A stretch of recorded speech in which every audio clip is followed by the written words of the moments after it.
Hello YouTube, so I hope you had a great Christmas and are gearing up to have a very happy new year. Well, I thought I would take this opportunity to do a DVD and Blu-ray update. I'm going to start off with a film. This is one that I actually bought my partner Laura. She loves the movie and I saw that this edition was coming out and thought I would pick it up for her.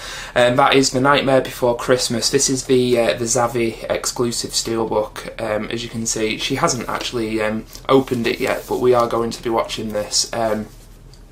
So, the Nightmare Before Christmas, I mean, this is a great movie. You know, it's directed by Henry Selick, who would go on to do Coraline, which is probably one of my favourite recent kids' movie. This is written by, or produced by Tim Burton.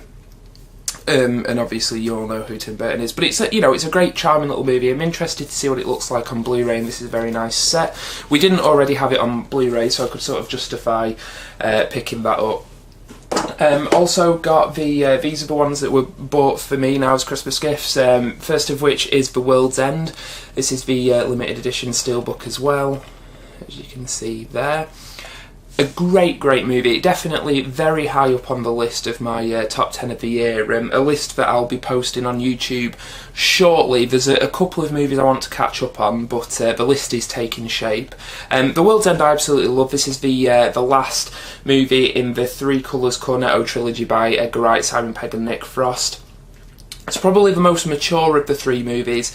It doesn't have as many overtly hilarious gags in it, but it is really funny, it is really touching, it's a great film. If anything, I thought this worked better on the small screen, watching it at home, than it did in the cinema. I enjoyed it a lot more the second time round, and I really enjoyed it the first time round, so that's The World's End. Also got the Wolverine. Now, this is the 3D set, because 20th Century Fox doing back to their old tricks. Now, basically, when they brought out Prometheus on Blu-ray, they did a 2-hour documentary, an in-depth making of documentary, but you could only get that if you bought the 3D version of the film. Now, they've done a similar trick with the Wolverine. This features the Unleashed Extended Edition, which is basically I think the original cut of the movie, because James Mangold, the director, said that, you know, we had to cut certain things out. There were certain elements of fight scenes like blood, I think a couple of F-bombs, that they had to cut out to get it a PG-13 rating in the States. So this has a version on a normal 2D Blu-ray disc of that original cut, and from what I've seen, I sort of flicked through a couple of scenes, and it does look, you know, pretty good, but I haven't watched the extended version yet. You can only get that extra disc if you buy the 3D set of the Blu-ray. I don't have a 3D player, I don't have a 3D TV, nor do I plan on having one. But we had to get this set in order to get the correct version of the film. And I just think, you know, it's so transparent for 20th Century Fox to do that. You know, they can say that, look, 3D sales of Blu-rays are going up, when in actual fact it's fanboys buying those sets to get these special features or the extra versions of movies. It's, you know, what they're doing is so transparent and very frustrating, but I've talked about that in the past, I believe with the Lucha Media Geeks, so you know, I won't go into that now because I'll end up ranting.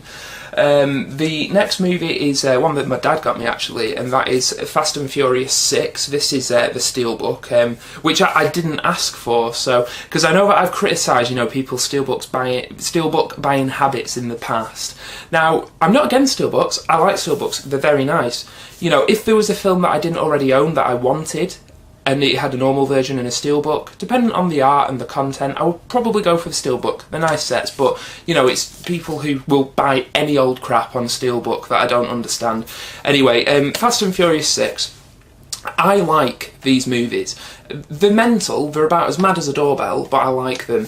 This is the last one to be directed by Justin Lin, and, you know, unfortunately it was during the filming of the 7th, as you no doubt already know, that Paul Walker passed away following a car accident, which is a great shame, because Fast and Furious, you know, it's a big dumb franchise, but what people forget is that the first film was fairly low budget in terms of, you know, what Universal were putting out. It's I don't want to say it almost had the spirit of an independent film. You know, it was dumb, and it was sort of crass and full of action, like explosive action and racing and stuff. I was at a time in my life where I loved that stuff, you know, when I saw the first Fast and Furious movie, so I have a special place in my heart for these films. This one I saw at the cinema. I had to go on my own because nobody would go and see this with me. How sad is that? But I enjoyed it. You know, the franchise has definitely taken on a new lease of life in the last couple of movies. You know, the fourth one felt like it was starting to wane. The fifth was a heist caper. This is sort of more like men on a mission type movie. The scope is getting bigger, the action scenes are getting bigger, the actors are getting bigger. I mean, you look at, you know, Dwayne "The Rock" Johnson in this, it's huge. But anyway, I like these movies. Tokyo Drift, the surprise of the franchise. It looks like they're finally, because Tokyo Drift seems to be set in the future at some point, they're finally catching up with it in this movie. It's fun, you know, it's dumb and it's fun, and people criticise these movies, and I hate it when people try and defend movies that are just, you know, they try and defend movies that are crap by saying, well, they're not trying to be anything else, because I think that's a really lazy defence. But these movies, I actually think there's more in there than people give them credit for. I mean, don't get me wrong, it's about as subtle as a brick to the face, but the elements of, you know, Modern Family, and how your Modern Family is made up of, you know, friends and acquaintances, and it's got themes in there that keep you invested in what's going on. And yes, they're not subtle, but at least they're in there, which is more than I can say for like most of what Michael Bay's directed. So Fast and Furious, if you like to just switch your brain off and enjoy, but also know that the people making these really care about them, I recommend them. I like it. Anyway, that's my defence of Fast and Furious 6. Next we have The Lone Ranger. Now, I have a review of this in a separate video, so I won't go into too much depth, but I loved it. I absolutely loved it. This is a return to the sort of dark, well, tonally inconsistent, light-hearted yet sinister, dark movies, blockbusters of the 80s. You don't get these anymore, and I literally think that critics who panned this probably decided they weren't going to like it before it even came out, because I watched this and was so pleasantly surprised. Honestly, it's great, but I'm not going to go into that too much, because like I say, it's got its own separate review video. So The Lone Ranger, I loved it. I loved it, but I'll defend that in another video. Next we have Elysium. I can't remember how to pronounce it. I haven't watched this yet. This again is the Steelbook, which I thought was so much nicer than the sort of crap standard cover that they gave it with Matt Damon's big face on there. But this is pretty cool, and it'll match the District 9 Steelbook, because I'm a bit like that. It's directed by Neil Blomkamp. I think is how you pronounce his name. He did District 9, as I just mentioned, which was a great sci-fi movie. I'm not expecting this to be, you know, District 9 2 or District 10 or whatever in terms of quality, because, you know, I've read a few reviews of this, and, you know, I'm going in with sort of moderated expectations, but it's one that I really wanted to see at the cinema. But this came out at the cinema at a time when I'd stopped going to the cinema temporarily, because I'd gotten so annoyed with people ruining the films, talking through the films. It happened literally like 4 or 5 times in a row, so I was like, you know what, screw this, like I'm not going to the cinema for a while because it's wound me up. So I missed out on seeing this, but I thought, price of 2 cinema tickets, price of Blu-ray, they're not that far apart. Picked up the Blu-ray, can't wait to watch it, so I'll actually probably be watching that later today. Also had bought for me The Amazing Spider-Man.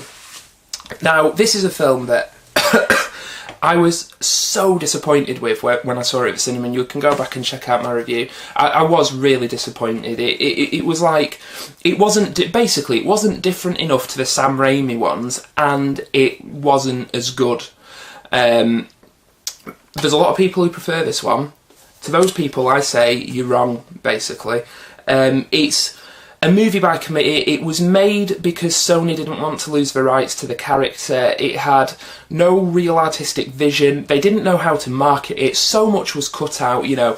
I looked at the trailer to this and thought, at least they're doing something different. At least they're going to go into the history of Peter Parker's parents and just go into a certain element of a character that we've not seen in the movies before.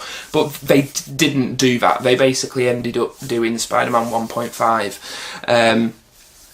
It's hard to say. There's a lot to like in there, but it was just so disappointing. I actually asked for this because I wanted to see it again. I've not seen it since I saw it at the cinema. I thought I want to watch it again, and it was cheap, by the way, so, you know. I want to go in knowing what to expect and give it an almost reappraisal. So I will be watching that again, and I'm not expecting to like it anymore, but maybe I'll respect it a little bit more. So that's The Amazing Spider-Man. Also got some Arrow movies, the first of which is Invasion of the Body Snatchers. This is the Steelbook edition, as you can see there. For somebody who criticises, you know, Steelbook buying habits, you know, I've got an awful lot of them, but as I say, if it's a film I don't already own and it comes out on Steelbook, I'm quite happy to get one. Invasion of the Body Snatchers, this is a 1970s version. This was actually a remake. I've not seen this since I was very little. I can only sort of remember shards of images of this, so I'm very much looking forward to watching that again. And as always with Arrow, it's absolutely loaded with special features. Arrow do home video releases as you should, you know, put as much on there as you can. Also picked up The Fury by Brian De Palma. One of the only De Palma films I've never seen. Brian De Palma is one of my favourite directors. I'm not even ashamed in saying that. I know people criticise him for being style over substance and all the rest of it. I love Brian De Palma, and he's a filmmaker who I feel has influenced me, and almost like when I'm thinking, you know, if I've made a short film or whatever, I feel like De Palma's eye has sort of influenced my own. So he's a filmmaker I absolutely adore, especially more recently, in as much as Arrow have been putting out a lot of his movies with a lot of special features, remastered on Blu-ray, all the rest of it. He's a great filmmaker. I'm looking forward to watching this. Apparently it's Scanners before Scanners, so I'm very much looking forward to seeing that and seeing what I make of it. Now, also got from Arrow one of my absolute sort of favourite movies. I really love this movie, always have since I was a kid, and that's John Carpenter's Big Trouble in Little China. John Carpenter, another filmmaker who I feel has influenced me quite a lot. I absolutely love this movie. This is a movie that I believe influenced Mortal Kombat, the video game. But it basically has Kurt Russell's character he's playing a trucker and basically gets embroiled in some sort of like sorcery fantasy movie, but / kung fu film. It's great. It's mad as a box of frogs. It's fantastic. I've honestly wanted this on Blu-ray for so long. I've almost imported it a few times, but then it was announced that Arrow were doing a limited steelbook, and I was like, oh my god, I'm on that. So that's Big Trouble in Little China. And finally, and this is another film that I've just not gotten around to watching. I've had a version of this sat on my shelf for years, and just it's a shelf that I've never gotten around to watching it. And when I saw that it was coming out in a all singing, all dancing, bells and whistles set from Arrow, I thought, you know what, I'm going to take the plunge and finally watch it. So I'll be watching this very shortly. Haven't yet, but that is the Texas Chainsaw Massacre 2 by Tobe Hooper. Now this, as you can see here are the list of special features. I can't list them all here, or will age quite considerably if I attempt to.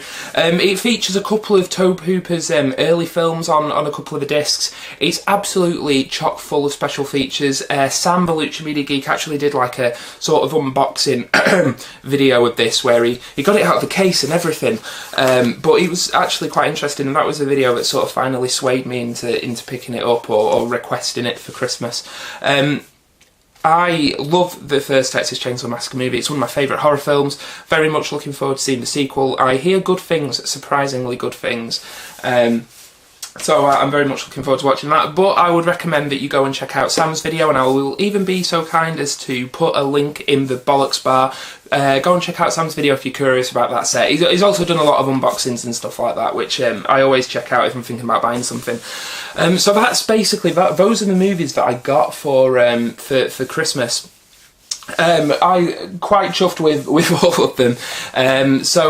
Thanks very much for watching. There will be, I'm going to attempt to do these DVD and Blu-ray updates more often, because they're not often enough, but thanks very much for watching. Please comment, like, subscribe if you haven't already for more fantastic content, and I'll catch you in the next video. See you later, guys.